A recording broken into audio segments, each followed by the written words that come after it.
अस्सलाम वालेकुम अहबाब। आज हमारे पास है शहर बेमहर और ये एक नावल है और ये नावल शहर कराची के हालात पर लिखा गया है और इस नावल के मुसन्निफ में शहर कराची के ही सीनियर सहाफ़ी और फिक्शन निगार हसन जावेद कैसर साहब। और हसन जावेद कैसर साहब का तारुफ मैं आप लोगों को देना चाहूँगी थोड़ा सा। हसन जावेद कैसर साहब एक रोशन ख्याल ख़ानदान में पैदा हुए और वो अपने वालिद मोहम्मद हुसैन कैसर से ही मुतासिर थे क्योंकि वो हिंदुस्तान की कम्युनिस्ट तहरीक से वाबस्ता थे। और पाकिस्तान जब वो आए तो हसन साहब ने जामिया मिलिया कराची में दाखिला लिया और साइंस की तालीम हासिल करने का इरादा किया और कॉलेज में नेशनल स्टूडेंट फेडरेशन में शमूलियत इख्तियार की। और वहाँ पे दाएं बाजू की एक तंजीम का बहुत ज़ोर था, वहाँ चर्चा था दाएं बाजू की तंजीम का दौरान इलेक्शन। उस तंजीम के तशद्दुद पसंद और शिद्दत पसंद अफराद ने हसन जावेद साहब पर हमला किया और उनके सर पर हाकी के मुतादिद वार किए, जिसकी वजह से उनके सर में शदीद चोट आई, वो बेहोश हो गए। और जब उन्हें हॉस्पिटल ले जाया गया तो वहाँ बताया गया कि इनकी बीनाई शदीद मुतासिर हुई है और वो अब तालीम जारी नहीं रख सकेंगे। लेकिन हसन जावेद साहब ने हिम्मत नहीं हारी और साइंस छोड़ के नेशनल कॉलेज कॉमर्स में दाखिला ले लिया। और उस वक्त कॉलेज में NSF यानी नेशनल स्टूडेंट फेडरेशन का नाम लेना भी जुर्म था, मगर जावेद साहब ने यहाँ तंजीम के यूनिट की बुनियाद रखी और पहले इलेक्शन में तंजीम ने वहाँ कामयाबी हासिल कर ली। और कराची यूनिवर्सिटी से शोबा माशियात में दाखिला लिया और MA की डिग्री हासिल की और प्रोग्रेसिव फ्रंट के कायदीन में शामिल थे कराची यूनिवर्सिटी में। और फ्रंट के तर्जुमान अखबार प्रोग्रेसिव वाइस के इदारती बोर्ड के रुकन रहे और तलबा में आगाही के लिए हम ख्याल दोस्तों के साथ मिलकर एक रिसाला भी शाया करते रहे जिसमें तालीम और तलबा के मसाइल के मुतालिक मज़ामीन शाया होते थे। और हफ्त रोज़ा अखबार जहाँ से सहाफ़त में अमली ज़िंदगी का आगाज़ किया और रोज़नामा जंग में कॉमर्स के रिपोर्टर भी हो गए। उन्होंने रोज़नामा जंग में इक्तिसादियात के मौजू पर हफ्तावार एडिशन मुरतब करने की बुनियाद डाली। इसके अलावा अंग्रेज़ी रोज़नामा डॉन के इकनॉमिक सेक्शन से भी वाबस्ता रहे।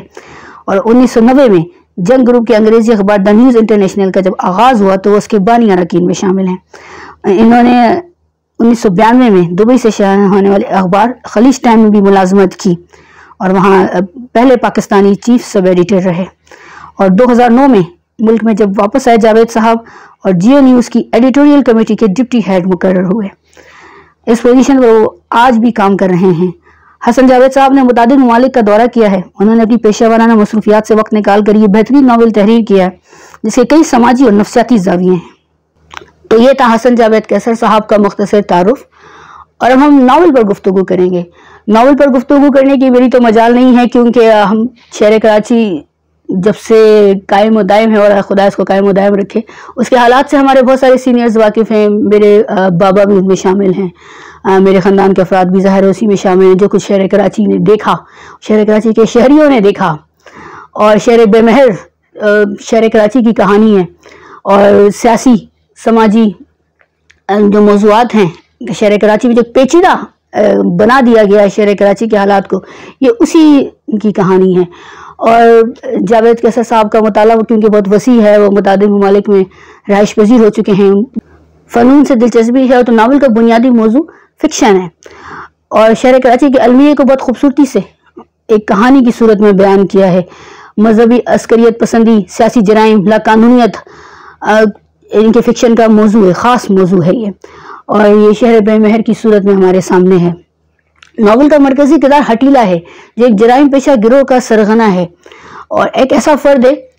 जो इंसान भी है और उसने यतीम खाने में परवरिश पाई है। जब वो बच्चा था तो वो यतीम खाने में था, जो यतीम खाने में उसके साथ मुजालिम है, जो नाइंसाफ़ियाँ हुई, जो ज़्यादतियाँ हुई हटीला के साथ, तो उसने उसकी ज़िंदगी पर गहरे असरात मुरतब किए और इसीलिए वो एक जराइम पेशा गिरोह में शामिल हो गया। हटीला जब एक लड़की की मोहब्बत में गिरफ्तार होता है, रज़िया नामी लड़की है, उसकी जब मोहब्बत में गिरफ्तार होता है तो कुछ तब्दीलियाँ उसकी फितरत में आती हैं एक इंसान होने के नाते, एक मोहब्बत करने वाले इंसान होने के नाते। तो जावेद साहब ने उसको बहुत खूबसूरती से बयान किया है। बारीक बारीक बीनी से वो सोच रहा है हटीला के वो उसके साथ हो, लड़की के साथ, तो वो क्या उसको कहेगा और क्या उसके तस्वुरात हैं उस लड़की के मुतालिक। और बड़े खूबसूरत ख्यालात और बड़े पाकीज़गी के साथ उसने उस लड़की के मुतालिक सोचा है और वो बयान किया है बड़ी खूबसूरती से नावल में। तो پھر وہ مذہب کی طرف جو متوجہ ہوتا ہے ہٹیلا، ایک جرائم پیشہ گروہ کا فرد ہے، پھر پہلے وہ محبت میں مبتلا ہوا، پھر محبت میں ناکامی کے بعد جو وہ ایک مذہب کی طرف راغب ہوا ہے، تو تب اس میں کیا تبدیلیاں آئی ہیں وہ بھی حسن جاوید صاحب نے بڑی خوبصورتی سے اس ناول میں بیان کی ہیں۔ اور ایک شدت پسند مذہبی گروہ مل جاتا ہے ہٹیلا کو جب وہ مذہب کی طرف راغب ہوتا ہے۔ تو شہر کراچی میں جب سیاسی گروہ، جرائم پیشہ گروہ اور مذہبی شدت پسند گروہ جو اسلحے سے لیس تھے، طلبہ کے ہاسٹلز تک میں اسلحہ نکلتا تھا، تو ہماری جامعہ میں بہت سارے جتنی جامعات ہیں کراچی کی، سب کا حال پتہ ہی ہے اس وقت کیا حال تھا، تو برائیاں کس طرح پھر جنم لینا شروع ہوئی، جرائم کا گڑھ کیسے بن گیا شہر۔ لیکن اسی دوران ان سب کے آپسی جو برائیوں کا گڑھ جوڑ تھا، اسی دوران ایک نیکیاں بھی کس طرح پنپ رہی تھی، اچھے لوگ کس طرح اپنا کام کر رہے تھے، اس کا ذکر بھی ناول میں موجود ہے۔ اور اشرافیہ کی بے حسی جو شروع سے بڑھتی گئی ہے اس شہر کے ساتھ، یہاں سے لوگوں نے بزنس کیا، یہاں ٹائکون بن گئے شہر میں بزنس کر کے لوگ، لیکن شہر کے ساتھ جو بہرحمانہ سلوک کیا گیا، شہریوں کے ساتھ جو حقارت آمیز سلوک کیا گیا قانون نافذ کرنے والے اداروں کی طرف سے، وہ بھی ایک دکھ والی بات ہے، اور ایک جو ابھی تک جاری و ساری ہے۔ کبھی کبھی ہم دیکھتے ہیں کہ 16 گاڑیاں آ جاتی ہیں ایک کسی بزرگ کو گرفتار کرنے، کسی لکھنے والے بزرگ کو گرفتار کرنے، تو بڑی حیرانگی ہوتی ہے کہ وہ شہر جہاں جرائم تو پیشہ افراد تو کھلے عام پھر رہے ہیں، ابھی بھی کسی بھی شہری سے موبائل چھین لیتے ہیں، گاڑی چھین لیتے ہیں، موٹر سائیکل چھین لیتے ہیں، لیکن کسی لکھنے پڑھنے والے بزرگ کو گرفتار کرنے 16 عدد گاڑیاں داخل ہو جاتی ہیں اس کے گھر کے سامنے، اس کی گلی میں۔ تو یہ ایک بڑا ایک دکھ کی کیفیت بھی ہے، اور اس کے لیے کیا کہا جائے، ہم لوگ کہتے ہیں کہ آپ نہ بولا جائے اس پہ، لیکن ظلم کے خلاف بولنا چاہیے، آواز اٹھانی چاہیے۔ تو جب میں ناول پڑھی تھی وہ سارے واقعات آ رہے تھے میرے ذہن میں، کیونکہ مجھے اخبار بینی کا بھی شوق ہے، آپ سب کو معلوم ہے، اور خبروں سے باخبر رہتے ہیں ہم، تو وہ میرے ذہن میں آ رہے تھے کہ ہم کیا کیا ہوتا رہا شہر میں، اس کو نہیں روکا گیا۔ تو ناول کی کہانی شروع ہوئی ہٹیلا سے ہی، جو طاقت کا مظاہرہ کرنا جانتا ہے، جو باس ہے اپنے گروہ کا، اور وہ طاقت کا بھرپور مظاہرہ کرتا ہے، وہ بہت طاقتور انسان ہے، دماغی طور پر بھی، جسمانی طور پر بھی، لیکن محبت میں وہ نرم دل کس طرح ہو جاتا ہے، اور وہ محبت جب کرتا ہے تو اس کا برتاؤ کیا ہوتا ہے وہ بھی اس میں دکھایا گیا ہے۔ اور جب یہ مصنف کی خوبی ہے کہ جب وہ مذہب کے میں شامل ہو جاتا ہے، مذہبی گروہ کے ساتھ شامل ہو جاتا ہے، تب اس کا برتاؤ کیا ہے۔ تو بہت خوبصورتی سے حسن جاوید قیصر صاحب نے کہانی بیان کی ہے، اور کہانی کی جو خاص بات یہ ہے کہ شہر کراچی کے جو حالات ہیں وہ گھوم پھر کے ایک نقطۂ آغاز پر آ جاتے ہیں، اسی طرح کہانی بھی گھوم پھر کر پورے ایک اس نے اپنا داستان بیان کرنے کے بعد نقطۂ آغاز پر آ گئی ہے کہانی،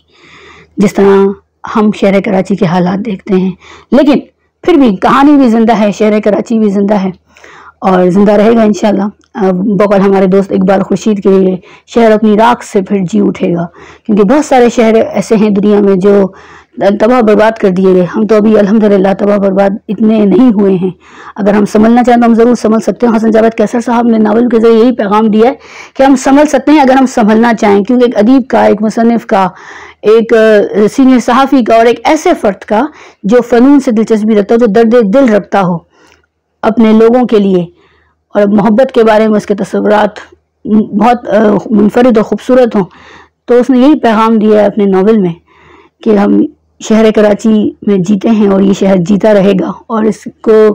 خوبصورت اور قائم دائم اور روشن رکھنے کے لیے ہم کیا کر سکتے ہیں۔ جب ہم بار بار شہر کراچی کا ذکر کرتے ہیں اور ناولز اور ان کتابوں کی بات کرتے ہیں جو شہر کراچی کے حوالے سے لکھی گئی ہیں، تو ہم لوگوں کا مقصد یہی ہوتا ہے کہ وہ کتابیں پڑھی جائیں، کیونکہ دنیا بھر کے لوگ اپنے شہروں سے محبت کرتے ہیں، ان کے بارے میں کتابیں لکھتے ہیں۔ تو ہمارے ہاں بھی کراچی کے بارے میں کتابیں لکھی جا رہی ہیں۔ اس سے پہلے بھی میں نے ذکر کیا تھا انور حسین رائے صاحب کا ناول ہے چیخ، اور اس دشت میں ایک شہر تھا جو ایک کراچی کا انسائکلوپیڈیا ہے وہ کتاب، تو اور یہ اب شہر بے مہر، خاص طور پہ کراچی کے شہری اور اپنے شہر کے حالات اور اپنے شہر کی کہانی سے لطف اندوز ہوئی ہے۔ بہت بہت شکریہ۔